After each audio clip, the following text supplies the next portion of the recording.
nagpapadami ako ng hayop, nag-aalaga ako ng hayop, tapos atakihin na ng aso. Kayo rin malagay sa ganitong situation, mas protektahan natin, mas unahin natin yung mga alaga natin compare sa aso, di ba?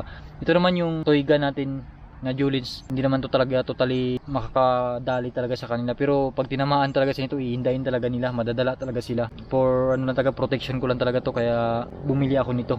Yun nga, kahit isa lang yung madali sa atin, malaking ano talaga yun, malaking kawalan. Ano pa kaya kung tatlo, kung ilang buwan din natin yung inalagaan, injeksyonan, binavitamins. Kapag yung isang aso perwisyo na rin sa atin, yung hanap buhay, yung mga alaga natin kinatake, perwisyo na yun, tsaka hindi na rin makontrol ng may-ari. Siguro kung sa inyo rin mangyari yung ganitong case, talagang bantayan rin natin para naman sa safety ng ating hayop yun, kaya binabantayan talaga natin.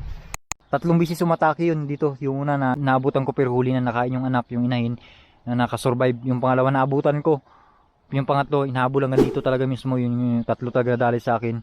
At ganitong panahon, yung paborito nila yan kapag maulan-ulan, lalo na pag alam din nila kasi na yung ano rin sila, mailap rin sila sa tao, sanay rin kasi na yun pala, hindi lang naman dito umatake sa mga kapitbahay namin.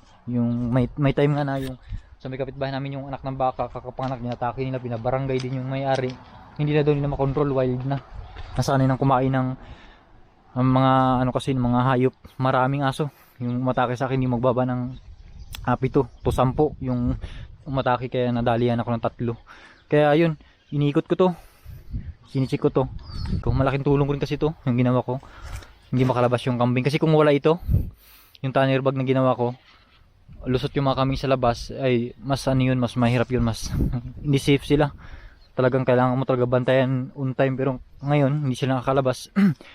Sinichik-chik ko lang, katulad nito. Ito kasi yung ginaan ng baka. Yan o, ginaan nila yan, kaya inaayos ko to. Kaya palagi ko kinichik, pero hindi naman basta-basta to, taunan na rin to yung tanner bag niyan.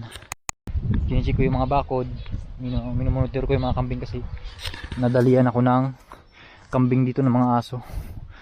Yan, ganito yung paborito ng aso na umatake ganitong panahon. Tapos ganito mga alauna, 2:00, yung alam nilang walang tao, tapos maulan-ulan. Ngayon hindi masyadong maulan eh, madumidilim lang. Paborito talaga nila pag maulan.